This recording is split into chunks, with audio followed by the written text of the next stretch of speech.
Welcome back to our channel. Today we're going to be reading Curious George Goes to the Chocolate Factory. This is George. George was a good little monkey and always very curious. One day, George went for a drive with his friend, the man with the yellow hat. "Look, George," the man said. "There's a store in the chocolate factory up ahead. Let's stop for a treat." George loved chocolates. Inside the store, boxes of chocolate were stacked everywhere, but the man with the yellow hat found his favorite right away. "George," he said, "wait here while I buy these, and please stay out of trouble." George looked around the store. He saw chocolate-covered cherries and fudge-flavored lollipops. A chocolate bunny caught his eye. Then something else caught his eye. What were all those people looking at? George was curious. He climbed up to get a better look. Through the window, he saw lots of trays filled with little brown dots. What were all those little brown dots? George was curious. He found a door that led to the other side of the window.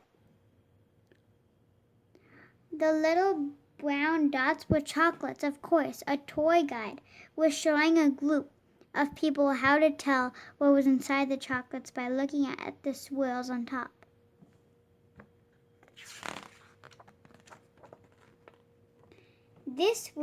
This little swirl means fudge. This one says the caramel is inside.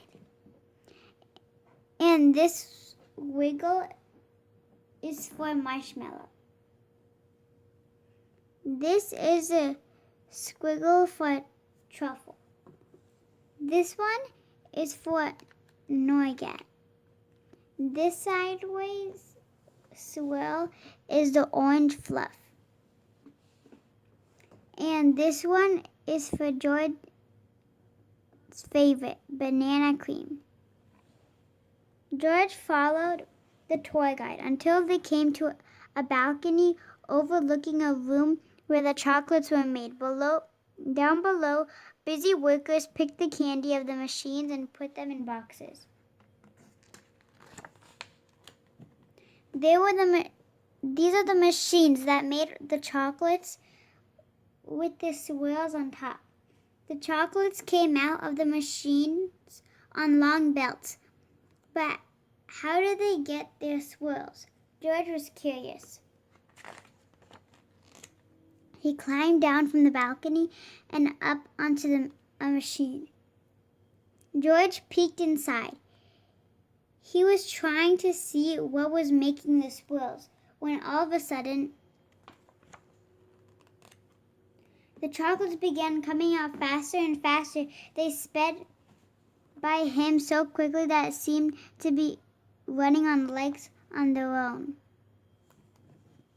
"Quick, bring more boxes," yelled a man with a tall white hat. "What happened?" asked another man. Nobody answered. Nobody knew what was happening, and everyone was so busy that no one noticed George. The workers began to fall behind, and the candy began to fall off the end of the belt. "Save the chocolates," yelled the man with the tall white hat. Meanwhile, George saw one of his favorites whiz by. He tried to catch the banana cream chocolate, but it was too fast. He chased it to the end of the belt.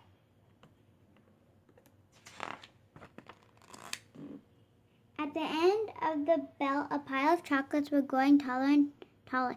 George had never seen so many chocolates. As he searched for the banana cream, he put all the others in empty boxes. George was a fast worker. Someone noticed and yelled, "Bring that monkey more boxes. He's helping us catch up." Not all the chocolates made into boxes, but no more chocolates fell on the floor. Just when George and all the workers were all caught up, the toy guide ran into the man with the yellow hat. "Get the monkey out of here," she yelled. "He's ruining our chocolates." "But this little monkey saved the chocolates," explained the workers. Then the man with the tall hat said to George, "You may have caused us some trouble, but you were a speedy little monkey. You deserve a big box of candy for all your help."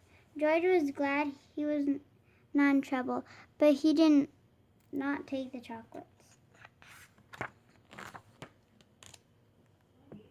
Back in the parking lot, the workers waved goodbye as George and his friend got into their little blue car. "George, are you sure you didn't want any chocolates before we leave?" asked the man with the yellow hat. George was sure. Thank you for watching. Hope you guys enjoyed Curious George Goes to a Chocolate Factory, and stay tuned for another book read coming soon. Take care, guys. See you later. Be safe out there. Goodbye. Bye.